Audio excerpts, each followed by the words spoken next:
In this video, I want to review everything that we know about the polynomial interpolation problem so far.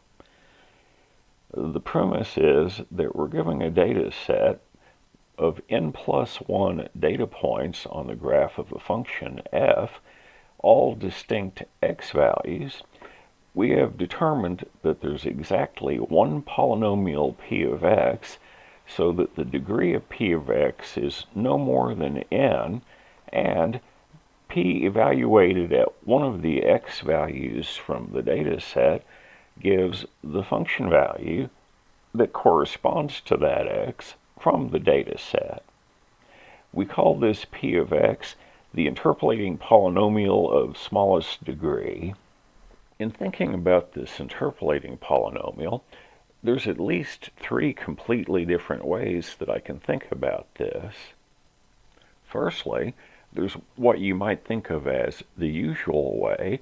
You can write polynomials in the kind of format that you're used to from algebra and calculus. Then there's the Lagrange form, which for most of us is a new thing, which we previously talked about in class and will briefly go back over in a moment. And then there's what will eventually become the Newton form of the interpolating polynomial, which we'll talk about as well. As an example of this kind of thing, let's think about a data set that has three data points in it. One data point is 1, -2, another is 2, -1, and the third one is 5, 26. I want to think about trying to find the interpolating polynomial working directly with the kind of form that you would work with in college algebra. P of x equals ax squared plus bx plus c, and figure out what all is involved in approaching the problem in this way. Firstly, when x is equal to 1, the polynomial value needs to be -2 if it's to match the first data point.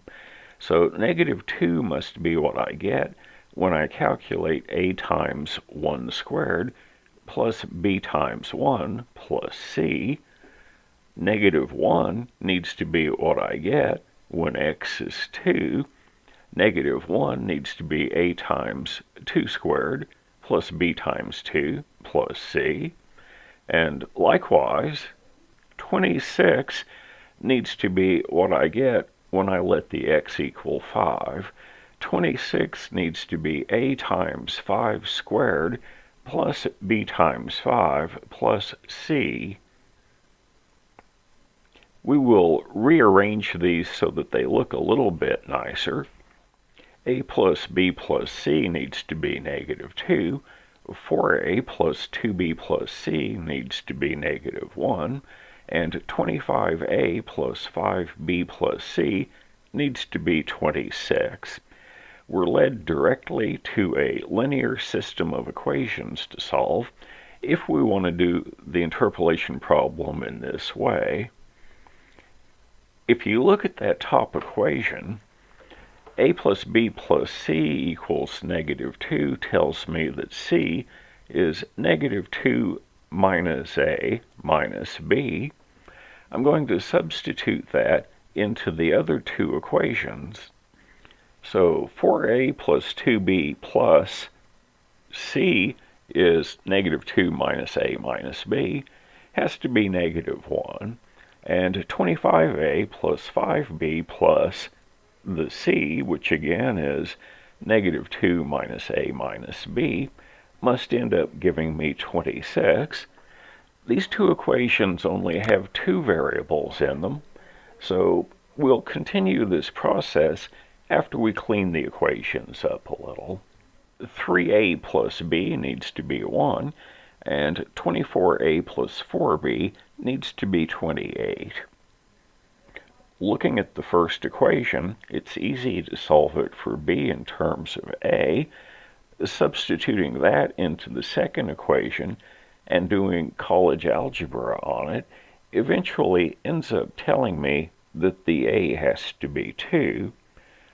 The moment that I know that, though, b is 1 minus 3a, So I now know that b is -5, and since I have a formula for c in terms of a and b, it's easy by substituting in a equals 2 and b equal -5 to find out that the c is actually equal to 1.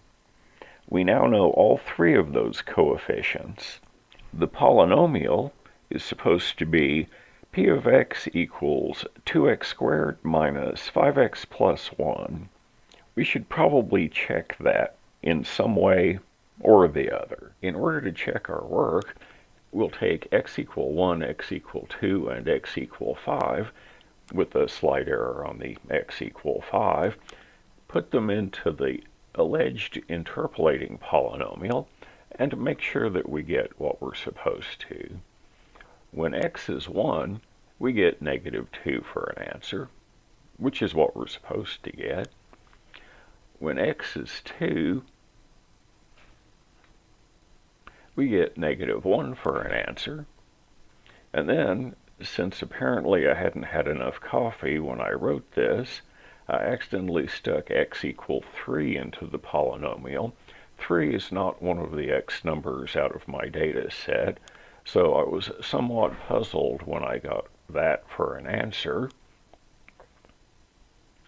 5, not 3. So I went off and calculated the polynomial evaluated at x equal 5, and I get the 26, as I am supposed to. The second of the ways that we're going to look at this sort of thing is called the Lagrange form. We introduced polynomials, which we call Ln, k of x. These are the products of x minus xi over xk minus xi, with the proviso we leave out the factor where I is k. We found out that there is a useful property of these things.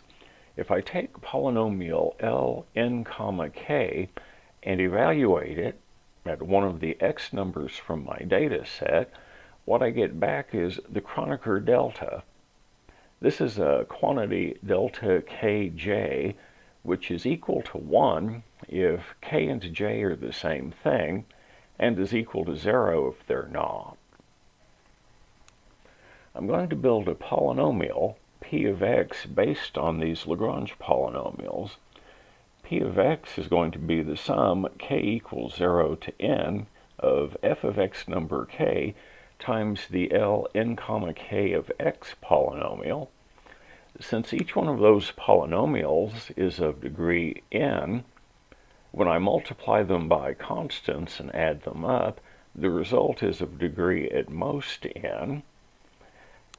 If I evaluate polynomial p at x number j, what I end up with is the sum k equals 0 to n of f of xk delta kj.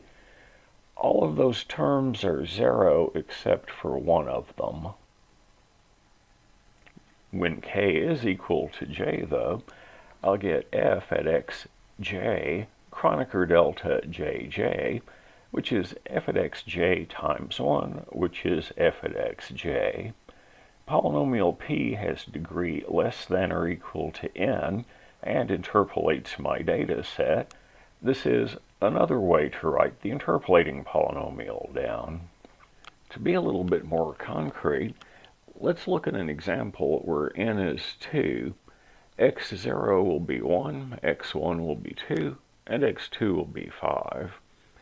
For a given k index, there are three factors that you could use to build up the Lagrange polynomials: x minus x0 over xk minus x0, x minus x1 over xk minus x1, or x minus x2 over xk minus x2.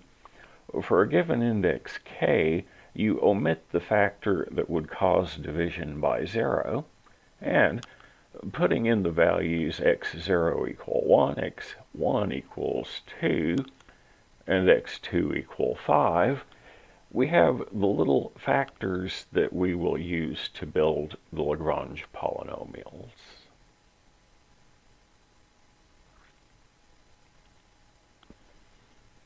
L2 comma 0 of x, the k is 0. The term that would cause division by 0 is the first one, so we leave it out. Then we simplify the algebra, and we have an expression for L2 comma 0 of x. L2 comma 1 of x is computed in the same sort of way. K is now 1, so the middle factor would have x1 minus x1 in the denominator, so it's that one that we leave out. L2 comma 1 of x is negative 1/3 x minus 1 x minus 5.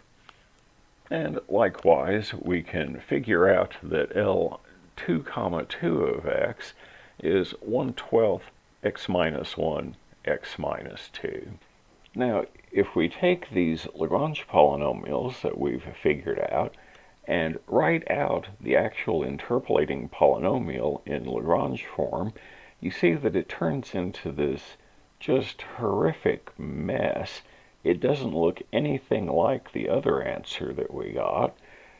A person might be forgiven for thinking that this is a different polynomial, but we'll see about that. I've typed the polynomial that I got into my calculator, making no particular effort to simplify it. I'll draw the graph of it, and then I'm going to use the trace feature to see if the y-coordinates on the graph are what they're supposed to be. That one worked out all right. That one worked out all right.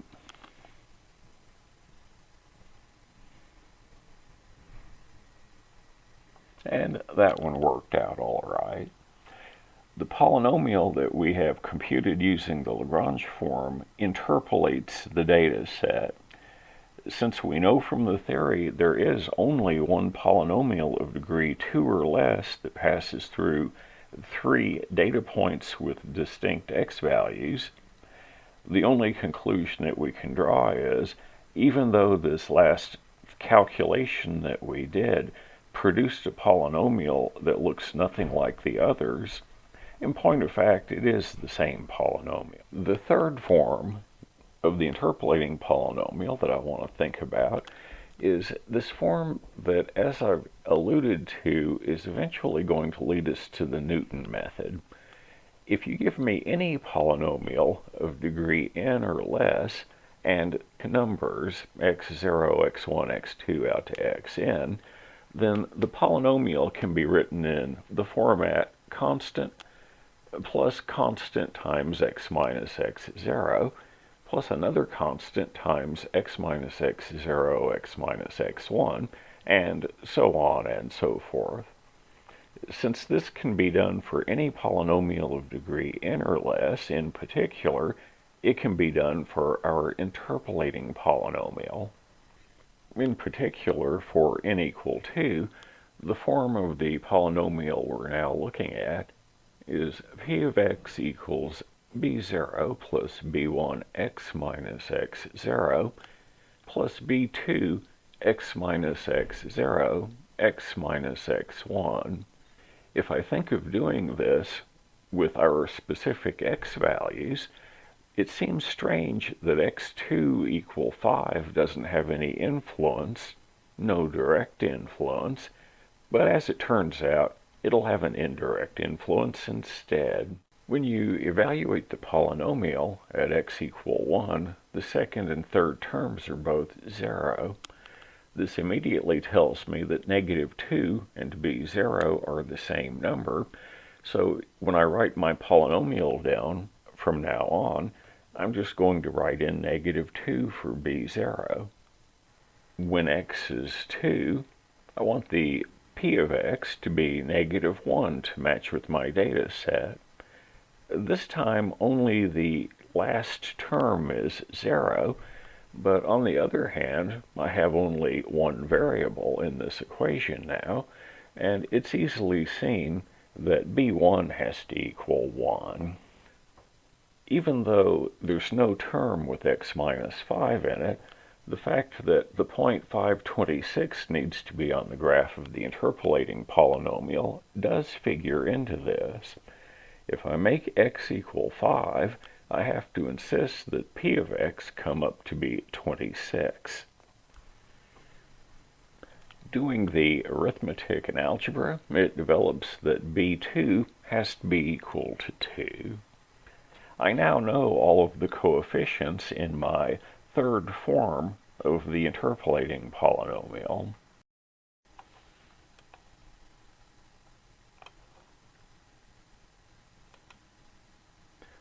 So p of x is negative 2 plus 1 times x minus 1 plus 2 times x minus 1 times x minus 2. Just as before, this appears to not look like the other form of the interpolating polynomial at all, but as we're about to see, in point of fact, it is the same. Multiply everything out using college algebra. When the dust finally settles, you find out that this polynomial is the same as 2x squared minus 5x plus 1, which is the same thing that we got from version 1, and we convinced ourselves that what we got from version 2 was the same as version 1. All three of these different formats for writing down the interpolating polynomial are in fact the same polynomial. Hopefully, this clarifies the entire situation about these three different forms of the polynomial looking different, but actually being the same thing.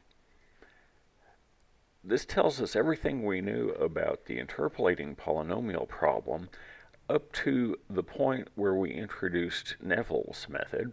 So coming soon, there'll be a short video about that too.